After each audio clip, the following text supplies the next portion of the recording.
Acabou o recesso do Judiciário, os ministros do STF voltaram das férias e o ministro Edson Fachin, que é o relator dos processos da Lava Jato lá no STF contra políticos que têm foro privilegiado, salvou a investigação de uma das muitas tentativas de golpe que ela vem sofrendo.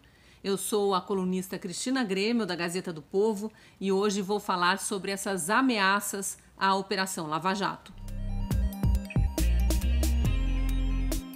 Durante o plantão do recesso judiciário, o presidente do STF, Dias Toffoli, havia determinado que os investigadores das forças-tarefas de Curitiba, São Paulo e Rio de Janeiro abrissem tudo o que tinham, todos os documentos, todas as provas, todas as informações levantadas ao longo de 6 anos de Operação Lava Jato, para que o Procurador-Geral da República pudesse analisar esses dados. Os procuradores, obviamente, eram contra isso, não querem correr o risco de que qualquer dos documentos vaze e os investigados venham a saber que provas as equipes de investigação têm contra eles.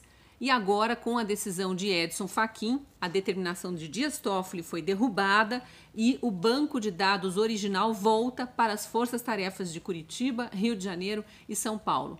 Mas essa foi apenas uma pequena vitória numa série de batalhas que os investigadores da Lava Jato ainda precisam vencer. Do STF também partiram outras decisões do presidente do STF mesmo, que estava no plantão judiciário, que prejudicam investigações de corrupção, ou da Lava Jato ou correlatas.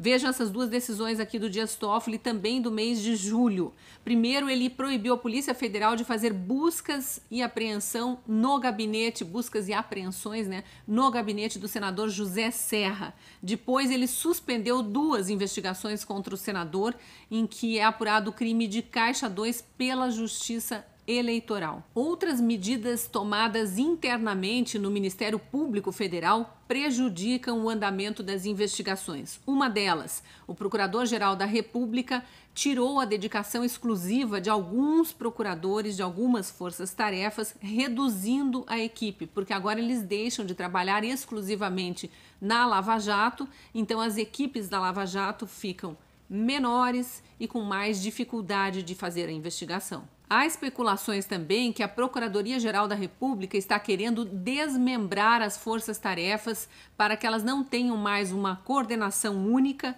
e uma equipe unida. Outra medida do Ministério Público Federal que pode enfraquecer as investigações é tirar da Polícia Federal a prerrogativa de fazer acordos de delação premiada.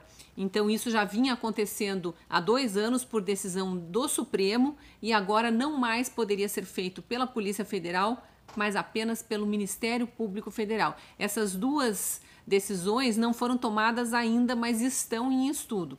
São ameaças à Operação Lava Jato. Há tentativas ainda de mudar a forma como são feitos os acordos de leniência, que são aquela espécie de delação premiada das empresas. Hoje, esses acordos de leniência estão a cargo dos procuradores da Lava Jato, os procuradores das forças-tarefas de investigação. E a ideia é que esses acordos passem a ser feitos por 2 órgãos de governo, a Controladoria Geral da União, CGU, e a Advocacia Geral da União, AGU. Para isso estão trabalhando juntos a Procuradoria-Geral da República, o STF e o próprio governo. E os procuradores da Lava Jato, claro, temem deixar informações sigilosas nas mãos de funcionários públicos federais, porque o governo, em tese, poderia ter acesso a essas investigações. E aí é importante lembrar que os procuradores da Lava Jato e até o ex-juiz Sérgio Moro já foram hackeados, tiveram conversas particulares divulgadas, foram acusados de agir contra a lei, o que não ficou configurado. Toda hora tentam enfraquecer os procuradores ou afastá-los do trabalho para atingir a operação como um todo.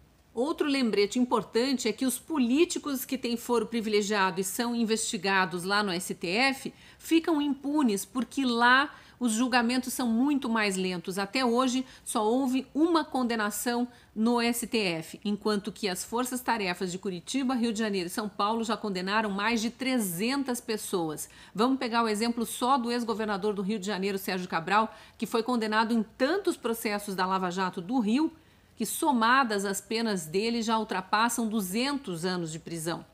E aí, em paralelo, a gente não vê o Congresso mover uma palha para aprovar leis que possam combater a corrupção e combater a impunidade. Quer ver um exemplo? Rodrigo Maia não coloca em votação o projeto pelo fim do foro privilegiado, que já foi aprovado no Senado e está parado na Câmara, pronto para votação há mais de 2 anos. Depende dele ir à votação e ele não pauta. Davi Alcolumbre, presidente do Senado, e também Rodrigo Maia, presidente da Câmara, não botam para votar os projetos que são paralelos, né, tanto no Senado quanto na Câmara, que prevêem a transformação em lei da prisão após condenação em segunda instância. Por que não fazem isso?